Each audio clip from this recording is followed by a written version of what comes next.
మీ జీఐఈటీ ఇప్పుడు జీజేయుగా మారింది. 2000కు పైగా ప్లేస్మెంట్స్, ఐపీఎం, కేపీఎంజీ వంటి సంస్థలతో ఇంటిగ్రేటెడ్ కోర్సులు. యూపీఎస్సీ కోచింగ్, అడ్మిషన్లు ఓపెన్.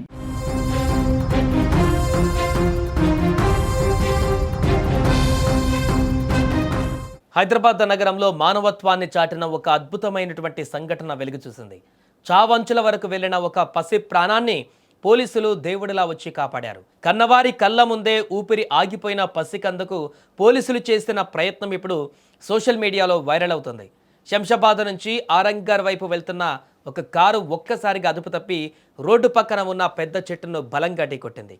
ఈ ప్రమాదం తీవ్రతకు కారు ముందు భాగం పూర్తిగా నుజ్జునుజ్జైంది. కారులో ఉన్న ప్రయాణికులకు తీవ్ర గాయాలు కూడా అయ్యాయి. అందరికంటే ఘోరంగా కారులో ఉన్న 7 ఏళ్ల వయసున్నటువంటి చిన్నారి ఊపిరి ఆగిపోయింది. ప్రమాదం జరిగిన వెంటనే స్థానికులు అక్కడికి పరుగున వచ్చారు. కారులో ఉన్న వారిని బయటకు తీశారు. చిన్నారిని చూడగా అసలు కదలిక లేదు. పసికందు అపస్మారక స్థితిలోకి వెళ్ళిపోవడంతో తల్లిదండ్రులు రోధించిన తీరు అక్కడ ఉన్న వారిని కన్నీరు పెట్టించింది.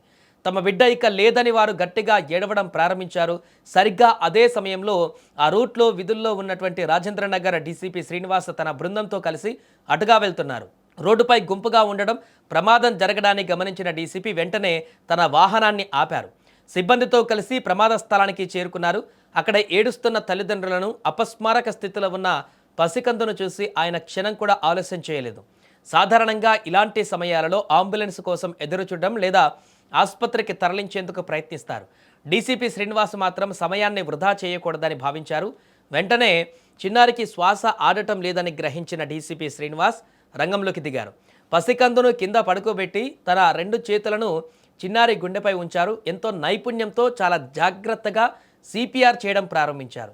ఒకవైపు పసిగుండెను నొక్కుతూ మరోవైపు శ్వాస అందించేందుకు ప్రయత్నించారు. చుట్టూ ఉన్న వారంతా ఏం జరుగుతుందోనని ఉత్కంఠగా చూస్తున్నారు. తల్లిదండ్రులు దేవుడిని ప్రార్థిస్తూ కన్నీరు మున్నీరవుతున్నారు. డీసీపీ శ్రీనివాస్ ఏమాత్రం అధైర్యపడకుండా నిరంతరాయంగా సిపిఆర్ ప్రక్రియను కొనసాగించారు. కొన్ని నిమిషాల నిరంతరము ప్రయత్నం తర్వాత ఆ పసిగుండె మళ్లీ కొట్టుకోవడం ప్రారంభించింది. చిన్నారి ఒక్కసారిగా శ్వాస తీసుకుంటూ కళ్ళు తెరిచింది. చనిపోయిందనుకున్న తమ బిడ్డ మళ్లీ బతకడంతో తల్లిదండ్రుల ఆనందానికి అవధులు లేకుండా పోయాయి.